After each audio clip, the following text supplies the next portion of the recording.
Free है। यार राहुल, कैसे हो? चलो कहीं घूमने चलते हैं। हाँ ठीक है। कहाँ चलेंगे, कहीं पहाड़ों पर?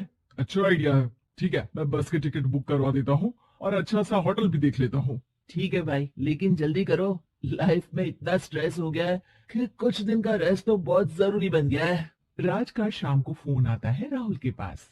राहुल, मैंने टिकट बुक करवा दिया है। आज शाम की ही बस है। जल्दी से सामान पैक कर लो। ठीक है, सामान तो मैंने पहले ही पैक कर लिया है। अब तो बस शाम का इंतजार है, जब हम बस पकड़ेंगे और निकल पड़ेंगे धर्मशाला की ओर। शाम को दोनों दोस्त बस स्टॉप पर मिलते हैं और फिर वहां से निकल पड़ते हैं शिमला की ओर। सुबह होते होते ये दोनों दोस्त शिमला पहुंच गए, जहां ये होटल पहुंचे और वहां से निकल पड़े पहाड़ों पर घूमने। राज, यहाँ पहाड़ों पर कितना सुकून है ना। दूर दूर तक सिर्फ और सिर्फ पहाड़ ही है। और घूमने आए लोग भी यहाँ कितनी मस्ती कर रहे हैं। हाँ भाई, ये तो है। चलो कुछ खा ले।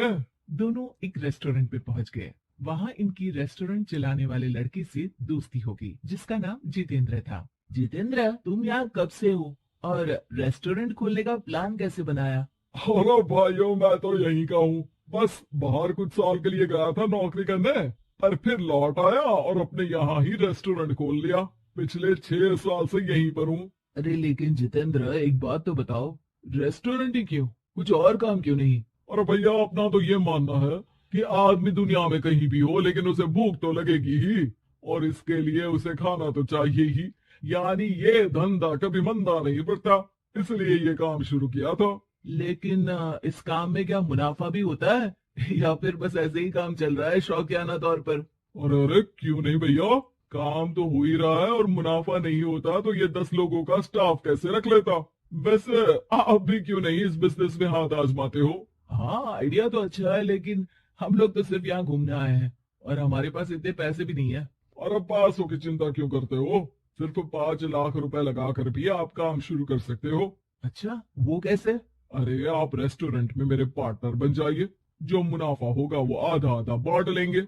राज को ये सुनकर अच्छा तो लगा, लेकिन राहुल को इस ऑफर में कुछ दिक्कत लगी। उसने कोने में ले जाकर राज को समझाना शुरू किया।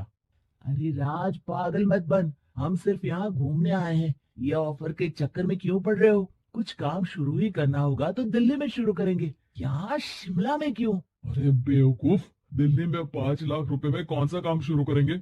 यहाँ शिमला में इतने कम पैसों में काम शुरू कर लेंगे और 1 साल में मुनाफा लेकर वापस भी चले जाएंगे।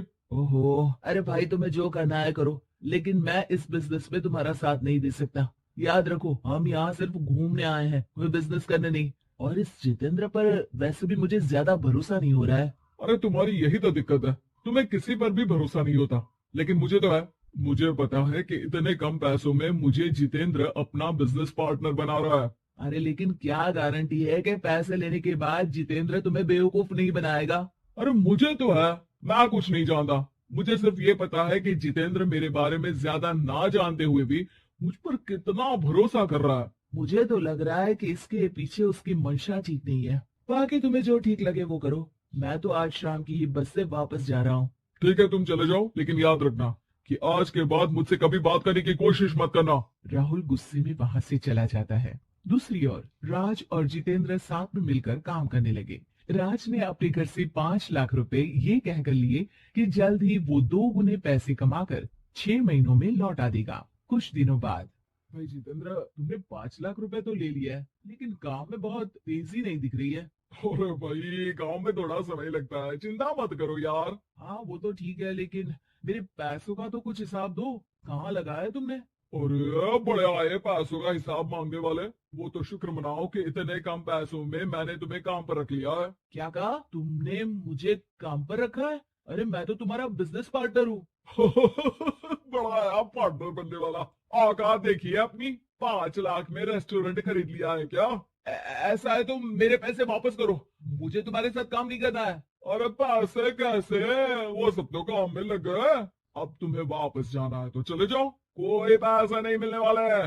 राज को अपने साथ होने वाले धोखे का एहसास हो चुका था, लेकिन तब तक देर हो चुकी थी। उसे अपने दोस्त राहुल की याद सताने लगी, जिसने पहले ही आगाह कर दिया था कि इस बिजनेस में धोखा है। लेकिन अब तो देर हो चुकी थी। राज को अब कोई रास्ता नहीं सूझ रहा था। जितेंद्र भाई, मेरे पैसे वापस कर दो ताकि मैं लौट जाऊं।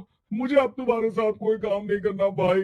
ये सुनते ही जितेंद्र अपने कुछ साथियों के साथ राज पर टूट पड़ा और उसकी जमकर पिटाई कर दी। राज बेहोश हो चुका था। जब उसने आंख खोली तो उसे अपने सामने पूरा परिवार, पुराना दोस्त राहुल भी दिखा। सभी को देखकर राज की आंख में आंसू आ गए। राहुल मुझे माफ कर दो। अगर समय रहते मैं तुम्हारी बात मान लेता तो आज शायद ये दिन ना देखना पड़ता। अरे शुक्र मनाओ कि जान बच गई। वो तो भला हो एक आदमी का जिसने मुझे फोन कर दिया था, तभी तुम्हारी जान बच सकी। मुझे माफ कर दे दोस्त, तेरी सलाह ना मानकर मैंने बड़ी भूल की है। अरे अरे भाई मेरे हाथ मत जोड़ो। बस ध्यान रखना कि अच्छा दोस्त आपको हमेशा अच्छी सलाह देता है, इसलिए दोस्तों की सलाह पर ध्यान देना चाहिए।